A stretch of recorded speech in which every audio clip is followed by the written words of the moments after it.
These following names will forever remain in the dirty trash bin of Haitian history. 1. Bill Clinton, former U.S. President, co-chair of the Interim Haiti Recovery Commission IHRC. 2. Hillary Clinton, former U.S. Secretary of State, linked through the Clinton Foundation's role in Haiti's Reconstruction.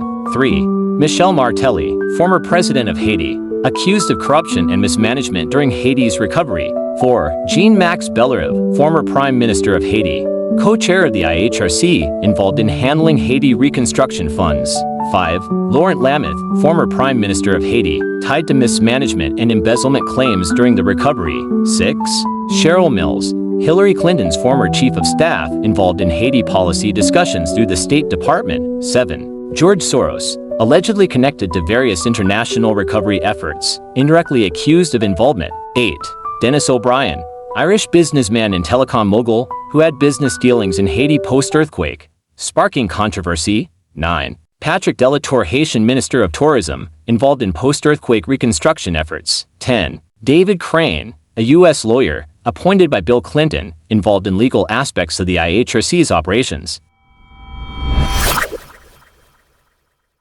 I still remember the day when everything changed, the moment when I first uncovered the horrifying truth behind the Haiti earthquake aid. It was a question that haunted me for months.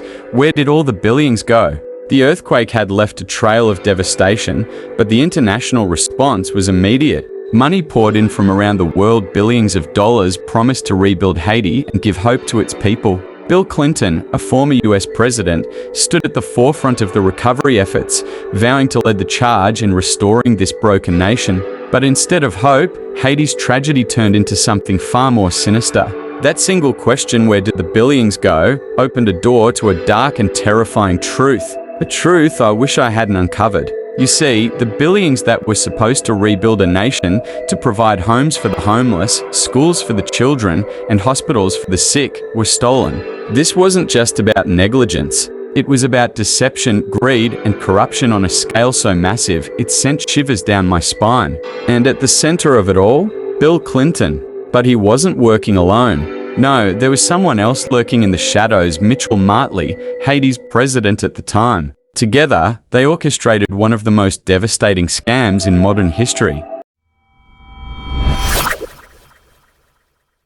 Imagine this, it's 2010 and Haiti has just been struck by one of the worst earthquakes the world has ever seen. Entire cities were reduced to rubble, families torn apart, and nearly 300,000 lives were lost in the blink of an eye. The country, already struggling, was now in ruins. In the aftermath, the international community rallied around Haiti like never before. Governments, charities, and people from all over the globe pledged their support.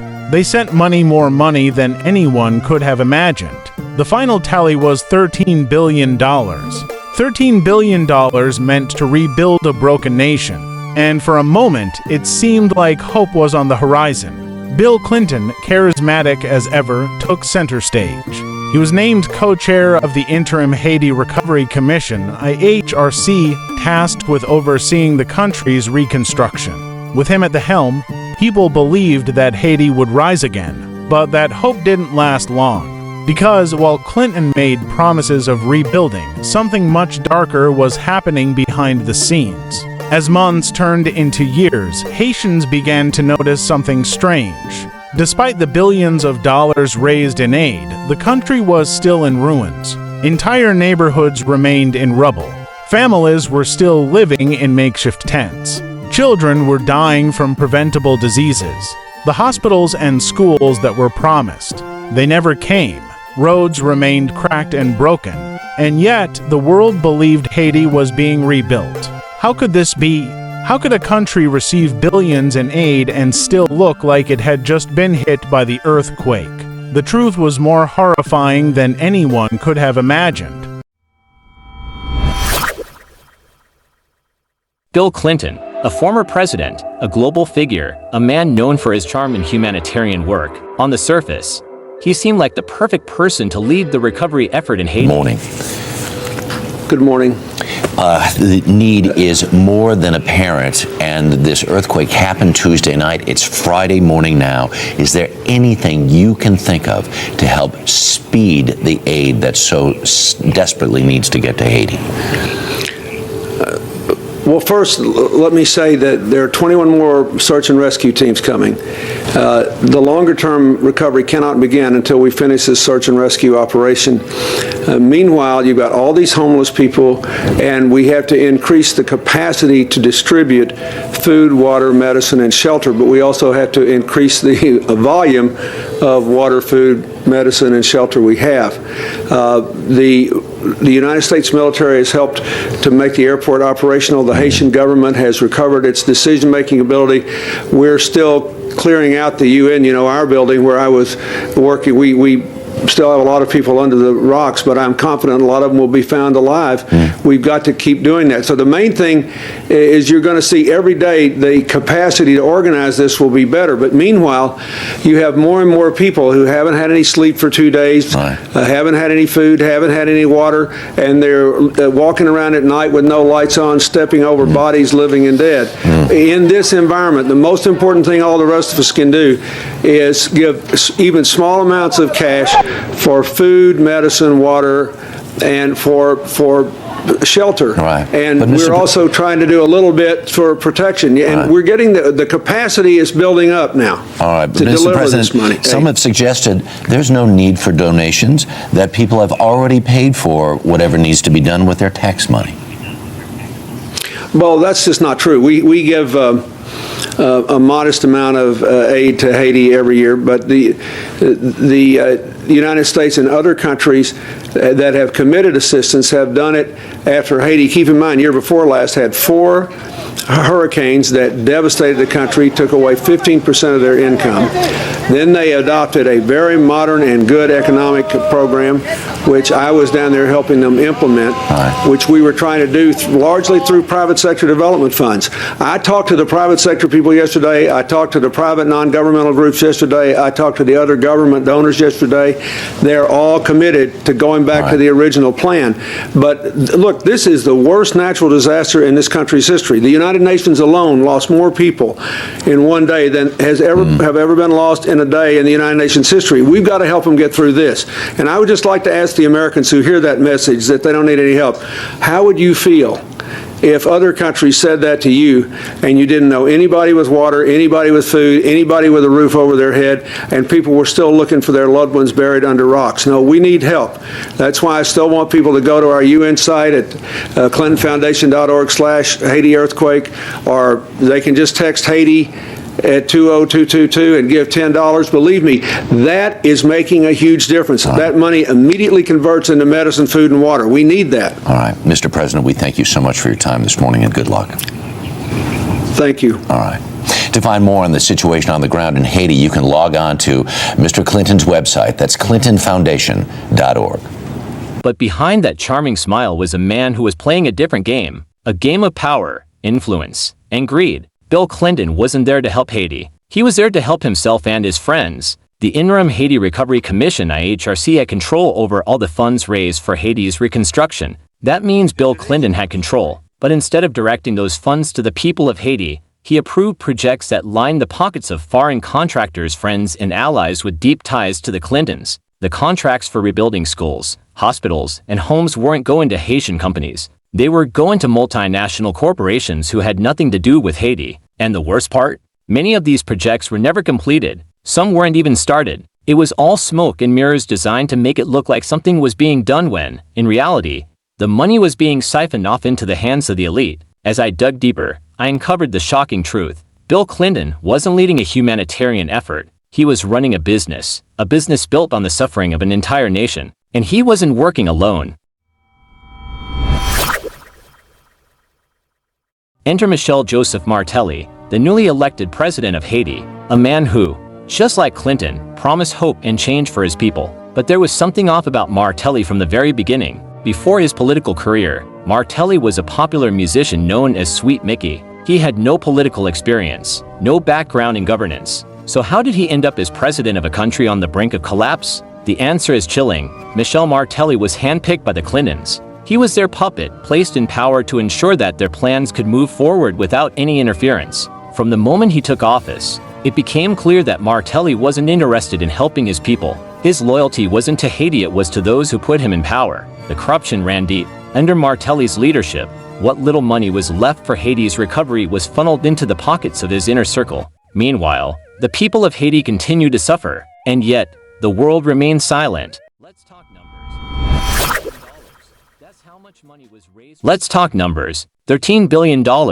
That's how much money was raised for Haiti's recovery. With that kind of money, Haiti should have been transformed into a thriving nation. New schools, hospitals, homes, infrastructure, everything they needed to rebuild from the ashes. But none of that happened. Instead, the money vanished, gone without a trace. How does that happen? How do billions of dollars just disappear? The answer lies with the Clintons and their cronies. Bill Clinton, through the IHRC, had control over those funds. Michel Martelly, as president, had the power to approve the projects. Together, they crafted a system where money was funneled into their private interests, rather than into the hands of the people who needed it most. The Clintons used their influence to secure contracts for foreign companies that had no intention of finishing the work they were paid to do.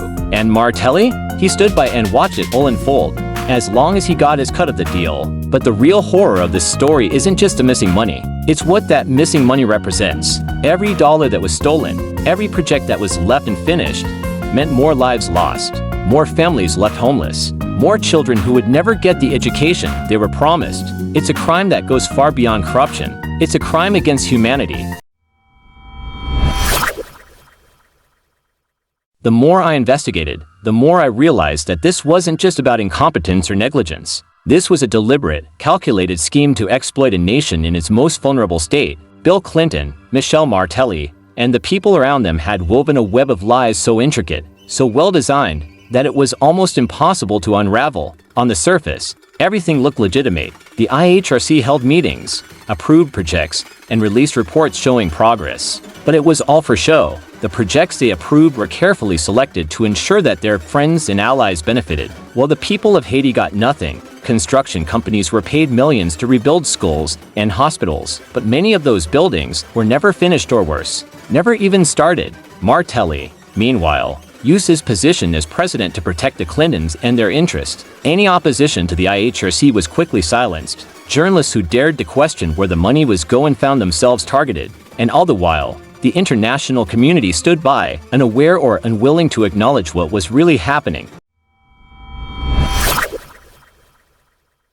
It became clear to me that Bill Clinton was the puppet master behind it all. Michel Martelly may have been the face of the Haitian government, but Clinton was the one pulling the strings. He had the power, the connections, and the influence to make sure that the truth never saw the light of day. But as I uncovered more of the story, one question kept nagging at me. Why? Why would a former president of the United States, a man who had already achieved so much, risk everything for a scheme like this? The answer was chilling. For Bill Clinton, Haiti wasn't just a humanitarian project. It was a gold mine.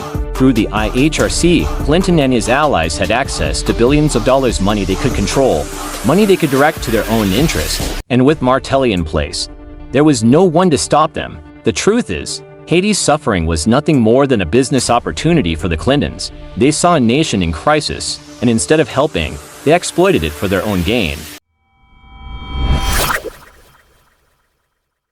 As the years passed, the consequences of this corruption became clear. The promises made to Haiti, promises of new homes, schools, hospitals, were left unfulfilled, and the people of Haiti were left to fend for themselves in the ruins of their country. Families continued to live in makeshift shelters, schools remained crumbled, and healthcare was virtually non-existent. The international community had moved on, believing the aid money had been well spent. But in Haiti, the reality was far more horrifying. The streets were filled with children who had never seen the inside of a school. Hospitals were overwhelmed with patients, many of them dying from preventable diseases. The poorest of the poor were left to survive in conditions that were worse than before the earthquake. And all the while, the people who were supposed to help them, the people like Bill Clinton and Michel Martelly, were profiting from their suffering. The worst part? The people of Haiti knew they had been betrayed. They knew the money was gone, and they knew who had taken it. But they were powerless to do anything about it. Protests erupted across the country, but they were quickly silenced. Those who spoke out against the government or the IHRC were intimidated,